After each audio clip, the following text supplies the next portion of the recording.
up, Vikings Nation? Welcome to the Minnesota Vikings Syndicate. I'm your host, Trey Wicks. We just got done streaming the game. It's a great time. Had some technical difficulties to begin, but we are here ready to rock and roll. Man, feels good to get a dub, especially over in London. Started the day 2-0 over in London.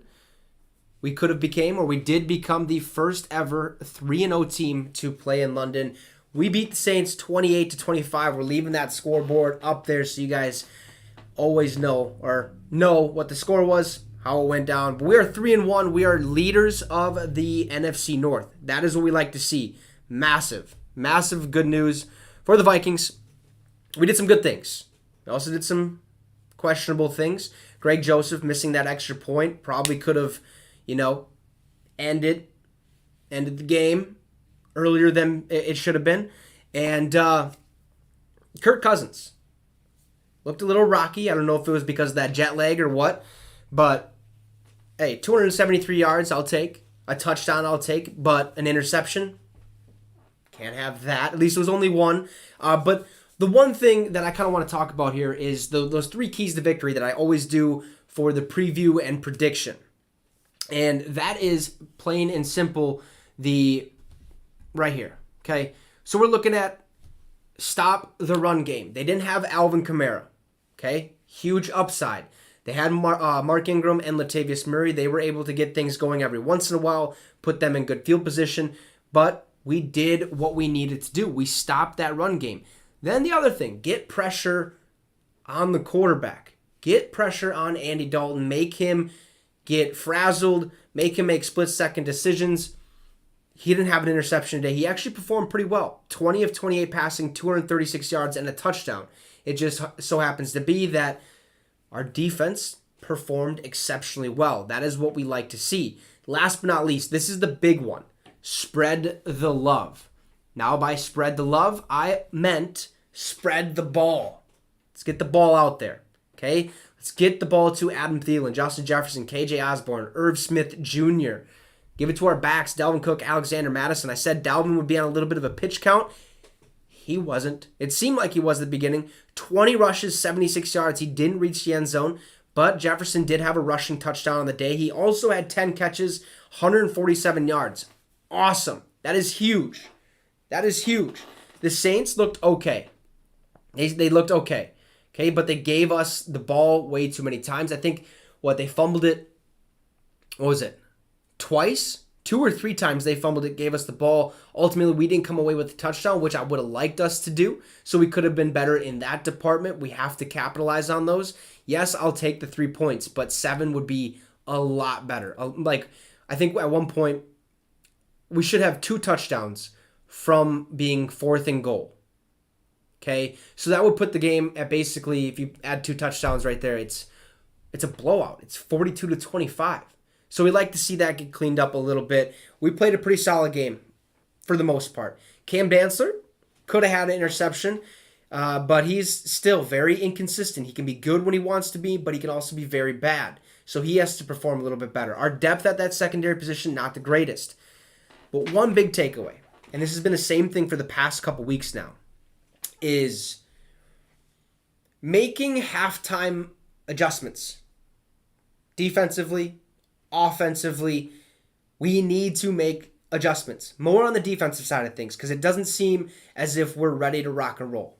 Okay, it seems like we come out the second half, same thing that we're doing the first half, where the Saints and the opposing team, whoever it may be, they make their adjustments, and then the game gets a lot closer. We have to prepare better. We have to come out there in the second half with different things to try. Tweak different things. What's working? What isn't working? And if it is working, okay, how do we disguise it so they don't know what's coming? How do we do these different things? But overall, it was a great win. 28-25, I'll take it in London. It was an early morning, so shout out to everyone who watched the show this morning. It's greatly appreciated. But we win. Victorious London, the first ever 3-0 team in London town. That's what we like to see. So, hey, Skol Vikes, obviously. But anyways, if you guys have any comments, what did you like about the game? What didn't you like? What's some things we need to clean up? We got Willie B Nation 24. Shout out Willie in the chat. Got Sarah as well, 398. I did check that. Does I say 398? It does. Whew, what a win, says Willie. Won by, same thing, back-to-back weeks, just nail biters right to the end. But we have to be better, right? I think when it comes down to it, when you start that hot, you have to keep attacking. Keep attacking. Keep attacking. Find ways to put the ball in the end zone. Ultimately, that's what it comes down to. If you can find a way to put the ball in the end zone, you're going to be better off than if you don't. I think that's just simple, right? That's good logic to have. But man, what a win. What a win. I'll take it any day of the week from these Vikes. They performed great. Jefferson, 147 yards, like I said, 72 for Thielen. What was it? Irv Smith, 23. Alexander Madison, 15. 15 receiving yards and a touchdown. Good for Alexander Madison. He had 3 rushes, 3 carries. Willie says, definitely have to get better on adjustments in the second half. Not to mention change up the play calling a bit. Yeah, I agree. A lot of play action. Looked like a lot of the similar plays. Like it was literally, they were in shotgun. It'd be Kirk Cousins. He'd be, say hot. All right, drop back to pass, and then he's got pressure, or he'd be under center, take it back, fake handoff, pull. There's a lot of that. So I know you can run like a lot of different plays out of that, but at the same time, let's keep the defense on their toes. Let's keep them thinking, because when you do the same formation over and over and over again, you are going to have some success because you're going to find those holes. But it's going to make it easier on the defense to adjust and make those stops, make those plays, get those turnovers. So I'm glad we really only had 1 interception, I believe. Yeah, so we only took the ball away, or we only threw 1 interception. I don't believe we have any fumbles. Let's see if we have any fumbles. We do not. Perfect. I didn't think we did. So we did a great job of protecting the ball. We took the ball away. Turnovers. That's one thing I said at the beginning of the stream was we need to create turnovers. And we did. We created them, punched the ball out a couple times. It was awesome. So, hey, I'll take the win. I will definitely take the win. And how about that fake punt, huh? That was something you never see from Vikings football. You never see that, like, at all. So that was awesome. I'm glad they were able to connect. It was Sean Mannion, I believe, to Jalen Naylor, but right now it's saying it's not. It's Ryan Wright. See, even the announcer got it wrong. He said Sean Mannion, so did I. It is Ryan Wright. He took Sean Mannion's number. So good on him for doing that. It was a 13-yard pass. Jalen Naylor got his first reception of the day. So that was fun to watch. That fake punt was a thing of beauty. It was. Like, you never see that from us, ever. And when you do, it's like, oh boy. Like, what did we just dial up? So, yeah, man. I'm happy. I'm happy for this game. I'm happy for the dub. We're still Kings of the North. We're 3-1. The Saints are now 1-3. Sorry about it, but it is what it is. Now I think we have what?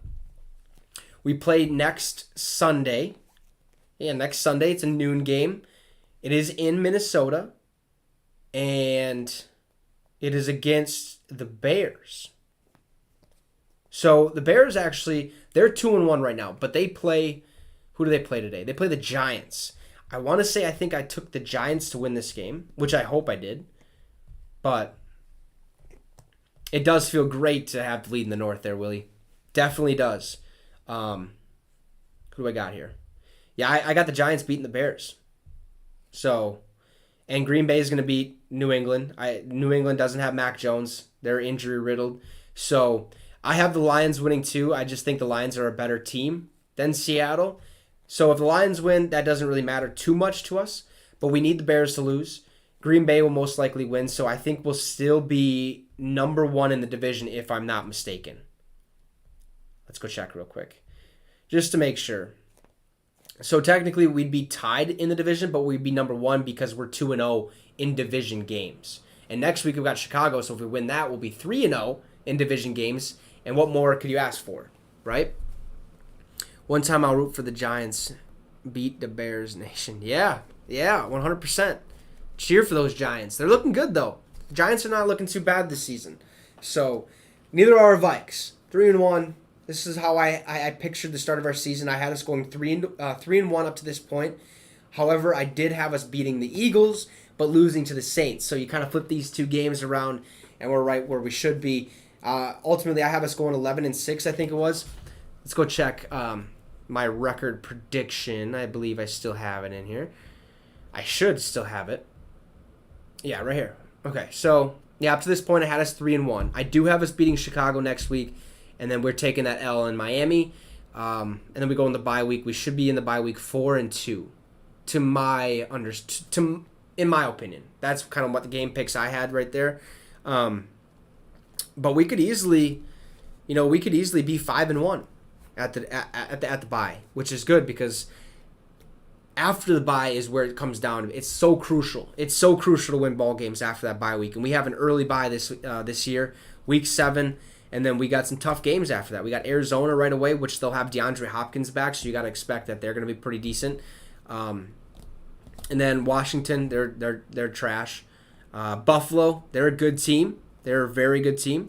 Dallas, the entertainment team, I think we'll figure a way out to win that one. Otherwise, there's not too many games after that make me go, ooh, I don't know. Like Indy, maybe, depending on if they turn it on, which that's week 15, and then Green Bay, week 17. So Detroit, week 14, they'll put up another hard-fought battle. It'll come down to the wire. We typically split with them like we did last year. So, yeah, December. Yeah, man. We just have to make more adjustments. Have to get, the ball to our receivers. All of them, not just one. Like Justin Jefferson had another phenomenal day, which it's going to happen. There's going to be games where he goes off. There's going to be games where he does nothing. It's going to happen. But that's where we as fans have to be like, kind of take it easy. Let's just relax. Let's see what happens. We'll be just fine. So as long as we keep getting the ball to Thielen and Jefferson, Osborne, keep spreading the love, like I said, spreading the ball, I think this team can go a long ways. The only thing that scares me is our defense. Our defensive backs, right? They have to be better defensive backs. So, yeah, man, I think 11-6 is a realistic finish for us. I think the only games I have us losing now are Miami, Arizona, Buffalo, Detroit, and Green Bay. So that would put us at, 4-2 in the division? Which, would love to be 6-0 in the division. But what are you going to do about that? So shout out to everyone who's watching. Hey, hit that like. If you have any questions, comments, drop them. Drop them below. Let's talk about it. Let's have some fun here. Also, hit that subscribe if you're new to the channel. We're trying to get to 400. I believe we're at like 398. What did you guys think about the win, though? Overall, what are your overall thoughts? Division leaders still by the bye week. I think so. If I'm looking at, I had us going 3-1 up to this point, like I just mentioned, and I have us beating Chicago next week. Miami is going to be a good game. Miami's going to be a good game depending on, Tua's situation. Like, how long is Tua going to be out for? Because he took that massive hit on Thursday. And also, if he doesn't play, how well does Teddy perform? Like, does Teddy go out there and, ball out? But we could win that game. If we win that game, we could go 5-1, or we could be 5-1, and we'd definitely be still leading the North because we'd be 3-0 in the division. So that would definitely keep us as the division leaders. So we just have to keep on keeping on basically, and get those dubs. So yeah, I think we can definitely do that. After the bye week though, those are the games you have to win. That's when you start to figure out who you really are as a team. Like, can we really get this done? That's what it all comes down to. And we got some tough matchups. Buffalo is a tough one. Big time tough one. But what a game. What a game today. Wasn't too exciting. Came down to the wire. Kind of makes you a little stressed out, pulling your hair out and stuff like that. But overall, I'll take a dub any day of the week. A win is a win, ladies and gentlemen. Teddy has the potential to ball out. Yeah, he does have the potential to. It's just, can he or will he? So let's see. Who do they play? Let's see who Miami has, huh? Let's go look. So Miami plays. Oh, they played Cincinnati. I don't know why I'm looking. So next week, Miami has the Jets. So they'll win that game, and then they'll be 4-1. Then they'll play us. So they'll be 4-1. Hopefully, we'll be 4-1. And that's kind of where you just wait to see if Tua is going to be the guy or not that day, because you don't know. You really don't know until it happens. So, yeah. Hey, what a win though. A dub is a dub, right, ladies and gentlemen? Oh boy, we have got to change. Fantasy's not going to be good this week. I just completely messed up. Did not change any of the lineups. So, but yeah, thank you guys so much for tuning in. It means a lot. Hopefully you hit that subscribe and hit that like. We'll be back here next week. So be prepared for that. And yeah, have a great one. Appreciate it. That is a dub, ladies and gentlemen. That is a dub.